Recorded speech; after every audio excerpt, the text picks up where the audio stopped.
than maybe we anticipated this day being, but I'm happy that you all stuck around. What I'm going to show you is basically, if you were starting more or less from zero, how to start a compost bin. We have a couple examples. So the most simple option, that's obviously smaller scale, is this type of bin.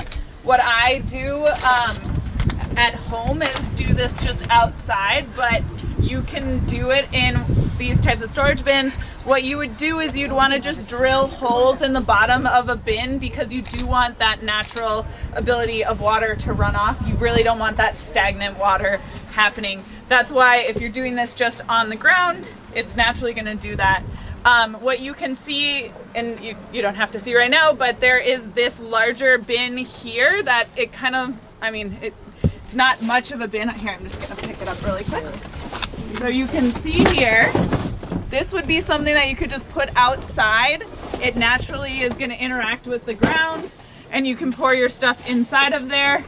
This one, I think, comes apart. The slight difficulties with that style is that as you're trying to go in and turn it, it gets a little bit complicated because it has all of those sides to it. The benefits of that is that they have all these sides. It's contained, slightly harder for animals to get into, and also it keeps it a little bit warmer.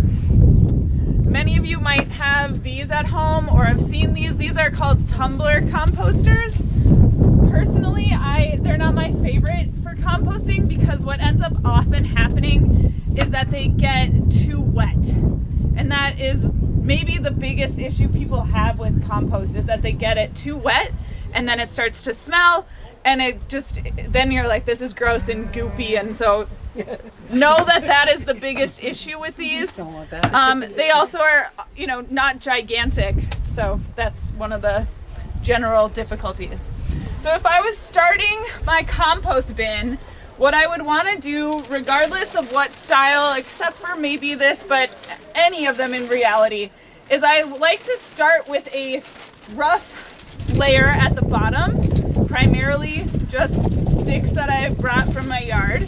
And you really want to build these up on the bottom of your compost bin, because what that's going to do is allow for natural gas exchange, and it isn't going to allow things to get super heavy and sticky and wet at the bottom. And this part is not a part that you're likely going to do much turning. So when we get to that part, when I talk about mixing, you're not going to need to mix up these leaves, but they're just in there to give a little bit of air exchange to that bottom part of your composting bin. Alrighty, so the next thing we're going to do is we're going to talk about this browns to greens ratio, which is pretty much, if you look up anything in composting, you're going to hear you need browns and you need greens. And what we're really saying when we're saying browns and greens is we're saying high carbon or higher nitrogen items. The ideal ratio for microbes is 30 parts carbon to every 1 part nitrogen. That's because that's how they efficiently build biomass. It's how they efficiently create enzymes. That's what we're aiming for, but probably most of us don't know off the top of our head how many parts carbon to nitrogen our food is. A rough example is 3 to 1 to 2 to 1 browns to greens. And I think the biggest difficulty people have when it comes to composting is that they don't put enough browns in their compost bin. So one of the things that would be helpful, if you were at this time of year, you go out, you'll find that pretty much anywhere in our forest, there's going to be a good layer of this nice, fine leaf material. This is something that you definitely would love. Your compost bin is going to love this. What I like about, sorry for those of you who are going to get some leaves in your face, like about the leaf material in this particular style is how fine it is. We mentioned this inside, but you really want that smaller pieces because microbes are not mobile and they really need high surface area contact, and the way you get that is by making things smaller. So this is a great example. Maybe you run your lawnmower over the top of them, but it's a great way to mulchify and get that in. Then some other options that this part of the world has relatively ample in the area is some fine hay. This one you'll see is a little bit, it's kind of in between. It's got some fresh living material. Even though this is still relatively fresh, it's gonna be higher in carbon than it is in nitrogen. Now, if you had fresh grass clippings, that's when you have something that's gonna be really high in nitrogen. So know that fresh grass is considered a green. Kind of the later season, as things start to get more towards senescence, that's when things convert to the browns. And that's the same with tree leaves. Most of us are probably not pulling leaves off trees when they're green to put in our compost, but know that that is an option. All right, so another option we had talked about is newspaper. And newspaper is a great thing to put in our compost, but you do want to make sure almost all newspaper, you can be pretty confident, is not going to be having inks. It's actually the co-benefit where petroleum-based inks became too expensive, so we all switched to soy, and now we're pretty safe. But I always recommend ripping it up into finer materials so that it's easier to decompose. You might find that you go out 3 months into your compost and you can still see bits and pieces of the material if they're still large. That's fine. You can just choose to take it, thank you, and toss it back into the compost bin. I have a side related question. Yeah. Paper towels, okay?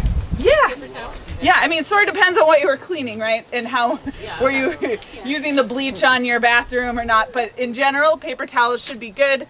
Some of them might have some bleach in them, but in general, they're pretty safe for your compost bin. Some of them are bamboo, right? Yep, some of them are bamboo. That'd be great for your compost bin. Newspaper is about 170 to 1. It's pretty high carbon, not a lot of nitrogen happening in your newspaper. So just know that. Whereas something like corn stalks, if we have that, that's still considered a brown. That's closer to 60 to 1. So it has still quite a bit of carbon compared to nitrogen, but it's far less than something like newspaper.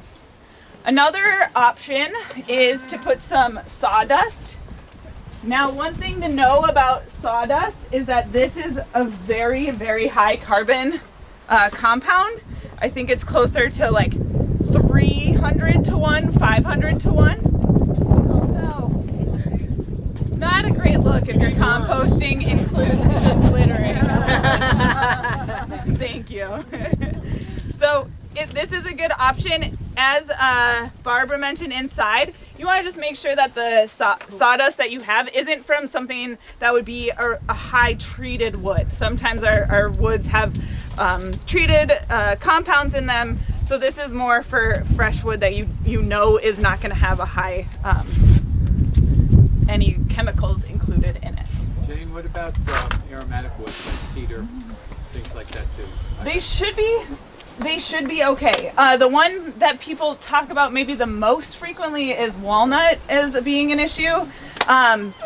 Walnut is generally sometimes an issue because it's an allelopathic, which means that it is capable of producing compounds that kill off other plants. So that's one of its defense mechanisms, is it secretes these compounds that make it hard for other plants to grow, which would mean not great for your garden. That being said, if you are doing the whole process and getting your compost hot, which means up to that 120 degrees Fahrenheit for at least 4 to 5 days, a couple of times, that should be sufficient to break down those compounds.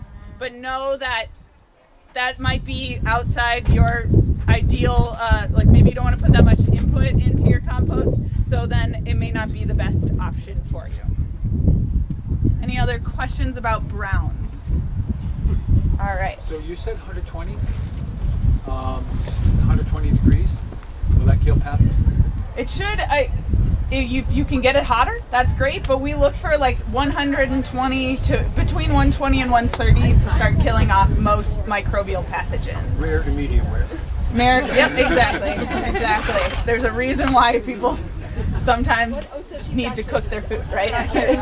Do you want it just, some people use Yeah, so maybe this is awesome. This is you don't have to get one of these, but if you really want to get to this controlled microbial growth and you want to know where am I at in the composting process, then getting these composting thermometers is a great option. This one is big enough that it should get to that center of your pile. The idea is, of course, the outside of your pile is never going to get to 150 degrees. That's just not going to happen. But the center could, and this is how you would know. And if you really want to get technical about it, you should go out every day, every other day, measure that for a week, not forever. I'm not committing you all to taking data points on your compost forever. But if you can see that you're hitting this for a couple days in a row, then you should eventually start to see it drop off, and then you'll know, okay, my compost has moved out of that thermophilic, the high heat phase.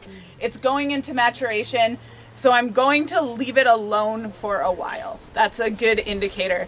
Now initially, it's probably going to need to go up to these really high temperatures. You're going to mix it, then try to get it up to those high temperatures again, mix it 2 to 3 times, and then you just can let it do its thing and not be super intensive with it. Yeah. This is also good for your wife to be able to tell you when it's time to turn the compost. Yes, exactly. It's great for that. What did you say? It's also good for your wife Alrighty. to be able to tell you when to turn. One thing that is considered a brown, even though you might not initially think, is eggshells. Eggshells are considered a brown, but I'm sure everyone here is like, I always put my eggshells in and then they last forever, which is super normal because what we like about eggshells is that they have high calcium in them. If you are going to put them in, the more you can just like really crunch them up, the better, because it's really hard to break down calcium. In fact, calcium is this really stable element and it's really great. We want it in the soil because when we have high calcium in the soil, it helps stabilize carbon. But it's stabilizing, it means it's hard to break down. So that's why you're gonna see it in there for maybe a couple compost cycles. Know that even if it looks like the whole shell is still there, some of that calcium has still come in, and calcium's great. Plants need a little bit for their ability to build strong plant cell walls. So calcium's great for your plants. I have a question. I've heard some people say that they roast their eggshells. Oh, Have you heard of that? I have not heard of that. And they break down easily. I assume that it helps just break some of those tougher to get at bonds. I definitely no need to do it. If you want your compost to look super particular, like, you know, all uniform, then you could go for it, but it's probably overkill. I don't think it's massively making those calcium ions more accessible. But Simple way to take care of your eggshells: put them in a bag, run them over, put them in your compost. there you go. Yeah. Bag and all. Absolutely. Now we also have avocados, which are something that I go through quite regularly in my house. You're never gonna get that avocado pit to go away in 1 or 2 attempts. So don't worry about that. That's okay. It's just really tough. It's really hard to access. It's something that it's meant to go in the soil and go dormant for a long time and then eventually get released. So know that you're not doing compost wrong if you put your avocado pit in there. You can put the skins, you can put all of the avocado in there. We also often put tea bags in our compost. Double check, because most tea bags have this staple in them. And so try to just clip that off. But other than that, they're a great option. These are all kind of like the more specialty side. You can also, if you're cleaning out your hairbrushes, put those into your compost bin. And you can also put your dryer lint into the compost bin. But you should avoid the silk sachet tea bags that Yes. and actually most of them are using a thread as opposed to a staple. Yeah, most of them have adjusted, which is great. It's really great. So now that you have this nice, thick, more or less brown layer, we're gonna go into the green layer, which I'm just gonna pull up my notes here really quick. What about corn cobs? Corn cobs are a brown layer. They're gonna be there for a long time. They are some strong cell walls in there, so you can break them up a little bit, but again, oftentimes you can get the end product of compost and you can take kind of like a chicken wire and sieve out the big pieces, put them back in again, and still take that if not all of it's gonna last forever. So, all right, so now that we've done this, we're gonna move on to the greens layer. And even though they're brown, coffee grounds are considered a green because they're really high in nitrogen. So know that we all probably drink a lot of coffee, maybe every day. We produce a lot of grounds. If you put all of your coffee grounds in every single day and you don't add browns, that's gonna really be hard for your compost to process through. But they're really a great option in there. They're high in nitrogen. We think of coffee as being a pretty acidic thing, right? That's what we think about. The nice thing is the acid is water soluble and often runs off when we make the coffee. So you don't have to be quite as concerned about the high acid content of coffee grounds because a huge portion of that acid has come off when we made our coffee. So that's a good thing. But other things that are high in acid, like if you were growing and making tons of lemonade and you just put lemon peels in there, then you're starting to throw that pH balance off. Microbes like it neutral. That's their happy place. They want to be around 6 to 7 pH. So try to keep things in that realm and know that you can definitely put a lime rind in there, but if you put lime rinds in there every single day, then you need to put something that's more basic in there. And a really good option for a basic add is a wood ash. Wood ash is really basic. That being said, be aware of that because if you put too much of it in there, it's gonna throw off your pH balance. But it's also high in potassium, or potash is really what this is. So it's a great potassium option. So you could do lemons and wood ash as Exactly. like a nice combination. Exactly. All right, and so now I'm just gonna put in our some of our food waste. Things to think about if you are producing a lot of this. You know, a lot of us have just like a container on our on our counter, so it can hang out there for a while, but you'll quickly realize that it starts to get wet and soggy. So that's something to note that, okay, if I'm putting tons of wet material in there, then I also need to put in some drier material. I also often, if I'm like in a rush, I put some of the stuff in a bag and I put it in the freezer because then I know it's not gonna smell. And yes, it will make it a little colder for the microbes. It's not gonna stay frozen very long, but that's one option to like decrease the stink. If you just have stuff sitting, you're like, I don't wanna have this sitting on my counter. You can put them in the fridge and you'll be in good shape. And most coffee filters as well as coffee grounds can go directly into your compost bin. Alrighty. So there's a lot of orange peel in here. I'm trying to make an optimal ratio here, so know that in general you could put all of that in there. We just probably would need a slightly bigger bin. And I'm just gonna put some gross slimy lettuce in here too. This will go to my house and then it'll all get optimized. All right. So there is a lot of exact science in this, but in reality, it's not an exact science, as you'll see, because I'm just kind of mixing everything in there. But know that this is a great option. But I'm trying to keep much more browns than I am trying to keep the greens in here. And I think that's the biggest thing that people struggle with their compost, is that they put all this heavy, wet greens and they don't balance it out enough with the drier browns. And what I would normally do is say, okay, I started my bin. I'm gonna leave it for a day or two just to let it equilibrate. That being said, we'll pretend like it's 3 days later. And maybe I find out that, okay, it looks a little bit dry. What we want compost bins to look like is the moisture of a wrung out sponge. So this is still pretty dry in here. Parts of it are slightly wet, but I would just add a little bit of water. And then the biggest thing you want to do is mix everything together, leaving those sticks on the bottom. Now, there's lots of tools for doing this. My particular favorite tool is just to do a pitchfork, because I think that's the easiest way to get in there.